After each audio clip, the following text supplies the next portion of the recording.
जनूबी एशिया की सबसे बड़ी agriculture food and drug lab का इफ्तिताह कर दिया गया है।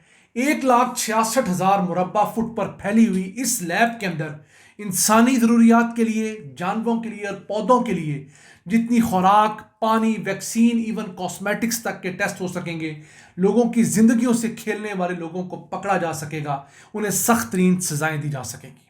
इससे पहले पंजाब को ही ये खासा हासिल है कि उसने 2011 के अंदर पाकिस्तान की पहली फोरेंसिक लैब बनाई थी जहां पर क्राइम्स को डिटेक्ट किया जाता है, और ये पाकिस्तान की नहीं बल्कि दुनिया की दूसरी बड़ी फोरेंसिक लैब है, जिससे ना सिर्फ पंजाब बल्कि खैबर पख्तूनख्वा, सिंध और बलूचिस्तान भी इस्तेफादा करते हैं।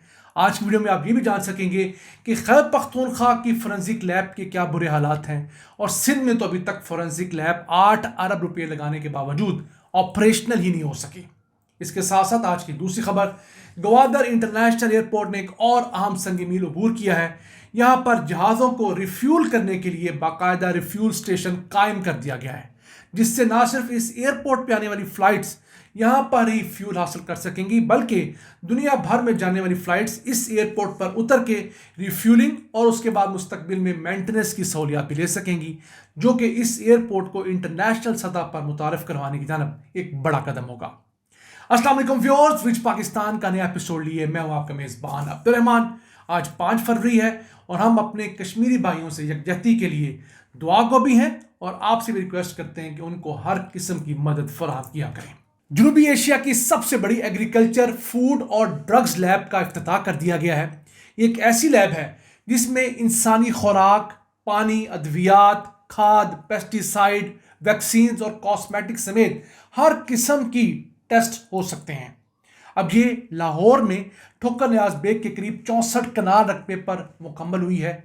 1,66,740 मुरब्बा फुट इसका कवर्ड एरिया है और इसकी तामीर पर 15 अरब 16 करोड़ रुपए लागत आई है। अभी इसमें 42 स्टेट ऑफ द आर्ट मशीनें मंगवा कर नस्ब की गई हैं, जो कि ये तमाम किस्म के टेस्ट कर सकती हैं, जिन मशीनों पर ही 4 अरब 40 करोड़ रुपया लागत आई है।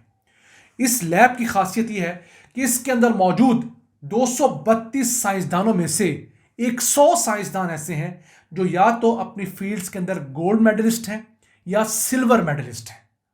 यानी कि समझ लीजिए तकरीबन 40% लोग जो हैं गोल्ड मेडलिस्ट और सिल्वर मेडलिस्ट हैं, और इसकी 70% स्ट्रेंथ जो है टोटल साइंटिस्ट की वो खवातीन की है। वुमेन साइंटिस्ट यहां पर अक्सरियत में होंगी। अब उनके लिए यहां पर एक 2 अरब रुपए का state of the art hostel भी बनाया जा रहा है।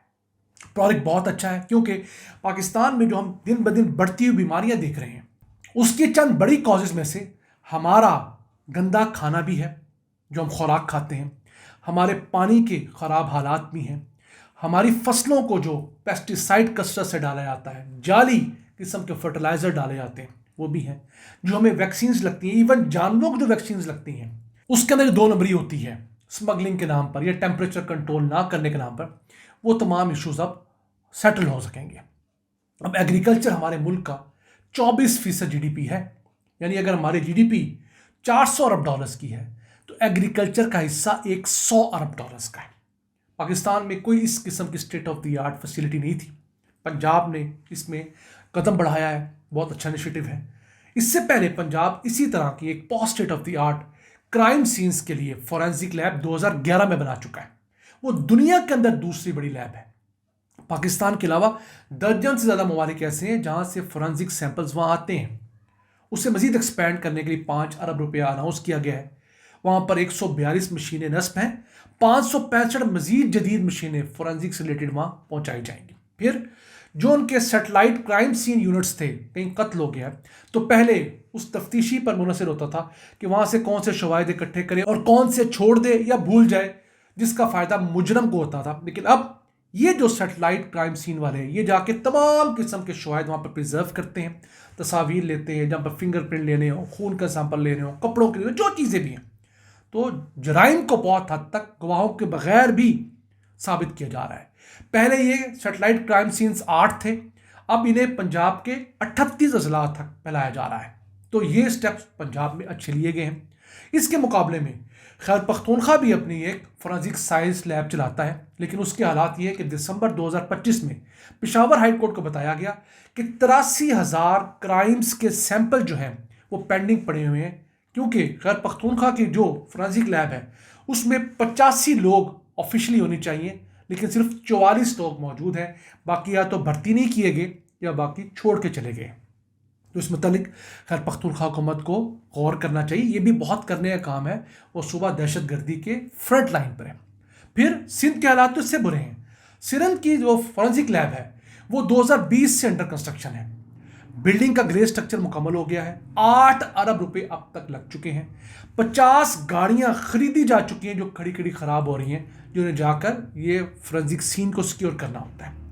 تو اب ہم ریکویسٹ ہی کر سکتے ہیں کہ اسی سال کے اندر خدا رہا اس سائنس لیب کو بھی آپ لوگ فورینسک لیب کو آپریشنل کریں، تاکہ بوجھ جو ہے وہ ہماری پنجاب کی لیب کے اوپر کم ہو اور پرفارمنس زیادہ بہتر ہو۔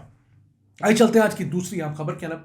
گوادر انٹرنیشنل ایئرپورٹ نے اہم سنگ میل عبور کیا ہے اور یہاں پر جہازوں کو ریفیول کرنے کا اسٹیشن لگا دیا گیا ہے۔ پی ایس او کی مدد سے یہ ایئرپورٹ پر ریفیولنگ شروع ہو گئی ہے۔ اب یہ بڑا کمپلیکس سسٹم ہوتا ہے جس میں صرف عام گاڑی کی طرح فیول نہیں ڈالا جاتا، اس میں تمام ڈلیوری، اس کی ٹیسٹنگ، سٹوریج اور تمام چیزیں دیکھی جاتی ہیں۔ اس سے پہلا فائدہ یہ ہوگا کہ ملک بھر سے جو فلائٹس جاتی ہیں گوادر وہ شیڈول پہ جا سکیں گی، شیڈول پہ آ سکیں گی، اور اس سے بڑا فائدہ یہ ہوگا کہ جو دور دراز کی فلائٹس ہیں جسے ہم دو ملکوں کے درمیان، دو کانٹیننٹس کے درمیان اڑنے والی فلائٹس بھی کہہ سکتے ہیں عام زبان میں، انہیں اگر فیول کی ضرورت ہوگی تو یہاں پر لینڈ کریں گی۔ اس ایئرپورٹ ہے اس کی نیٹ ورکنگ بڑھے گی، اور پھر آہستہ آہستہ یہاں پر جب ریپیئر مینٹننس کی ہم سہولیات دیں گے تو ہماری جو یہ خواہش ہے کہ ہم لوگ دنیا بھر کے ایئر لائنس کو گوادر کے ایئرپورٹ کے اوپر مختلف کلیکٹنگ فلائٹس کی، ریفیولنگ کی، ریپیئر کی سہولیات دیں، زیادہ مسافر یہاں پر اترے، یہاں پر اتر کے مسافر دوسری ڈیسٹینیشنز پہ جائیں۔ جیسے اب ہم نے انگلینڈ جانا ہوتا تھا پہلے لاہور سے، کراچی سے، اسلام آباد سے فلائی کر کے آپ یا دبئی جاتے تھے یا دوحہ جاتے تھے، وہاں سے جہاز بدل کے آتے تھے۔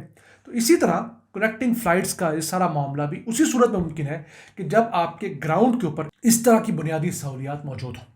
تو ہمارے لیے شاید پنجاب میں رہنے والوں کے لیے کوئی بڑی خبر نہیں ہوگی، لیکن بلوچستان میں گوادر میں رہنے والوں کے لیے بڑی خبر ہے، اور گوادر ایئرپورٹ کے لیے ایک بڑا میجر سٹیپ ہے کہ اس نے آگے کی جانب آہستہ آہستہ چھوٹے ہی صحیح قدم اٹھانا شروع کیے ہیں، اور ہم دعا گو ہیں کہ یہ ایئرپورٹ اپنے نئے سنگ میل جو ہیں انہیں عبور کرے، پاکستان کا بڑا انٹرنیشنل ایئرپورٹ بنے۔